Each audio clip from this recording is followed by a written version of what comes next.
Fala galera, tudo bem? Espero que sim. Vim trazer mais um conto paranormal aí pra gente, beleza? Então bora lá! Qual será o tema de hoje? Um santo remédio, isso mesmo! Estão esperando ansiosamente? Espero que sim, hein? Bora lá!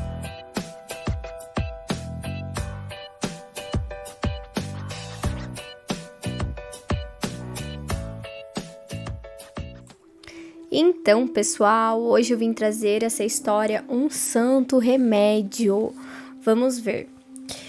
Marlene, aos 5 anos de idade, foi acometida de uma tosse que ninguém conseguia curar. Aquela tosse complicada, né, gente? Que quando a gente já fica com tosse já é um pouquinho complicado, né? Você imagina uma tosse dessa por anos, né? Morava com os pais em uma habitação coletiva, antigamente chamada de cortiço. E a tosse da menina, que se acentuava durante a noite, incomodava os outros moradores, não os deixando dormir. Você já pensou, gente, que situação complicada, né? Porque pra chegar a incomodar até os vizinhos, né? É complicado. Imagina essa família, né? A situação que não estava passando por tanto tempo. Os pais recorreram a tudo o que sabiam sem obter resultado. Consultaram vários médicos que constataram que ela era saudável, receitaram remédios, mas a tosse persistia. Fazia 5 anos que Marlene sofria desse mal quando sua mãe, pessoa de muita fé, teve uma ideia. Aconteceu no ano de 1946. O que será que essa mãe, desesperada pela tosse de sua filha, foi fazer, hein, gente? Olha só, naquela época estava sendo muito comentado na imprensa os milagres ocorridos no cemitério da Consolação, imputados ao espírito de Antoninho da Rocha Marmo, um menino que, por ocasião de ter seu caixão desenterrado para recolher os ossos, como era feito de praxe, foi encontrado inteiro, sem que seu corpo houvesse sido destruído. Olha só, gente, que interessante, né? E eu já vi vários casos, vários relatos, sim, de pessoas que passam anos e o corpo tá inteiraço. Por conta disso, as pessoas começaram a frequentar seu túmulo para solicitar ajuda, o que imediatamente deu-lhe fama de santo. Então, gente, eu tava aqui pensando, porque aqui em Curitiba nós temos alguns túmulos bem conhecidos e que o pessoal vai justamente para pedir, né, ajuda, tudo, e pelo que falam, né, pelo que relatam, sempre são atendidos. Então, né, e tratam essas pessoas como santos mesmo. Mas aqui tem um bem famoso, ai, gente, eu não vou me lembrar o nome, mas é um bem famosinho, assim, de uma mulher. Mas é isso, né, o pessoal acredita e, assim, eu acho que nesse tipo de situação, eu acho que muitas vezes pode até ser, né, são hipóteses que a gente coloca, pode até ser o espírito mesmo ajudando essas pessoas e tal, mas assim como tem pessoas muito mal intencionadas também, né? Então, aí acho que não sei, né, até que ponto fica esse critério. Mas também eu acredito que sejam forças superiores ajudando, né? Então, é isso, gente. Vamos ver o que mais que eles relatam aí. Chegando lá, próximo ao túmulo do menino, estava ocorrendo o sepultamento de um político famoso e as duas tiveram de esperar terminar o cerimonial para poder fazer o pedido. Como sempre acontecia com Marlene, sua irrequieta tosse perturbou todos os discursos que estavam sendo proferidos em homenagem ao morto. Gente, vocês já pensaram nessa situação? A pessoa tá lá sendo velada, todo mundo triste, né? E aí, de repente, essa pessoa começa a tossir assim, muito, né? Complicado, tadinha. Mas olha lá. Em meio a essa situação, aproximou-se da mãe de Marlene uma senhora de estatura mediana, muito magra, toda de preto, trazendo um lenço na cabeça, que disse: "Senhora, gostaria de ajudá-la. Lá em casa tem uma erva que pode aliviar a tosse da menina. Vamos até minha casa, que é aqui perto. A senhora faz o chá e ela se sentirá melhor." A mãe da menina concordou e as duas a acompanharam. Marlene se recorda que a casa ficava do lado oposto do cemitério. Era muito antiga, tinha um portão de ferro trabalhado, um pequeno jardim e uma escada de mármore muito branco que conduzia à entrada da casa. A senhora recolheu as folhas de uma pequena árvore, deu-as à mãe de Marlene e elas foram embora. Em casa, a mãe preparou o chá e a menina tomou várias vezes naquele dia e, para o espanto delas, passou toda a noite bem. No dia seguinte, a tosse não mais apareceu. A vizinhança, surpresa com a cura, quis saber que erva milagrosa era aquela. Assim, a mãe de Marlene, acompanhada por algumas amigas da vizinhança, resolveu ir à casa daquela senhora saber o nome da erva. Elas foram até o cemitério da Consolação, caminharam todo o trecho percorrido procurando a casa, mas não a encontraram. Olha só, gente, que interessante esse relato, hein? Pois então, né, o que vocês acham dessa história? Comentem aí nos comentários, né, o que vocês acham. Porque, assim, é uma história super interessante, é uma história que relata, né, a fé, até onde vai a fé, né? A gente acredita até onde a gente jamais achou que poderia acreditar.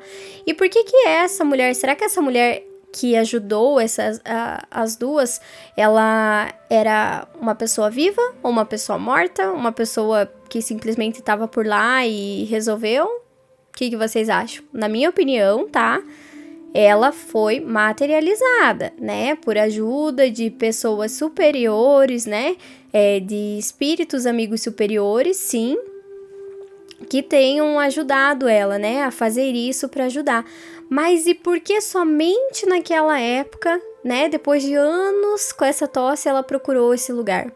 Porque sim, às vezes, gente, a gente se pergunta, mas por que fulano se curou e eu não? Por que fulano tá curado? Mas foi tão pouco tempo e eu tô há anos tentando me curar e não consigo. Por que isso? Qual a diferença? Então, gente, tem coisas que acontecem na vida pra gente repensar. Por quê? A gente, primeiro, nunca pode se comparar um ao outro, né? A gente não pode fazer isso. Cada ser é individual, cada ser tem as suas peculiaridades, cada um tem as suas qualidades, seus defeitos. Então, isso é incomparável, incompatível. Então, o que acontece?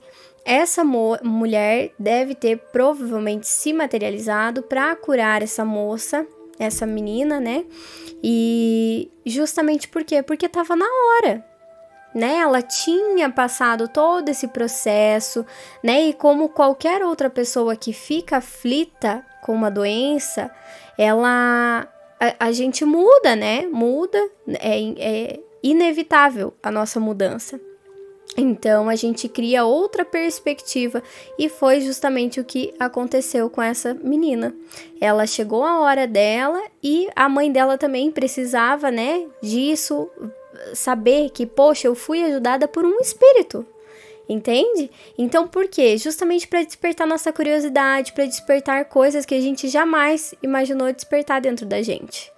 Então é isso, a gente precisa dar oportunidade, nós não precisamos e não devemos confiar em tudo e confiar a tudo que é falado pra gente. Por quê? Porque a gente precisa ter discernimento, saber se realmente isso é aceitável, se não é, né? Então, mas assim, a gente precisa ter discernimento. Poxa, eu não preciso... Por exemplo, eu não tenho religião, mas isso não me dá o direito de eu chegar e falar que a sua religião não é legal, entendeu?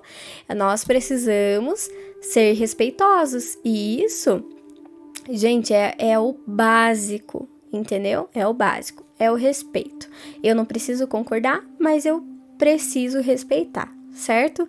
Então, mas eu venho trazer aqui a reflexão para vocês justamente da gente dar uma chance, entende? Para acreditar em coisas que a gente talvez nunca imaginou acreditar, né?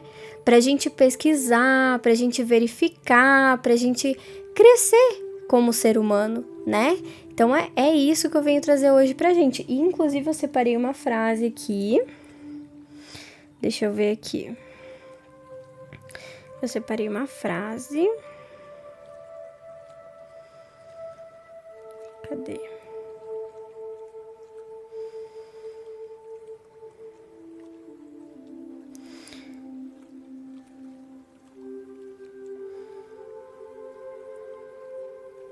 Aqui, ó.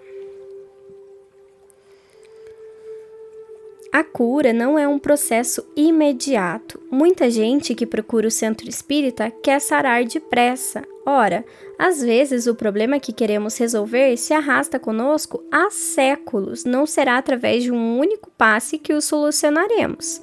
Precisamos ter paciência e esperar trabalhando sem que o nosso desânimo complique ainda mais a situação. Chico Xavier.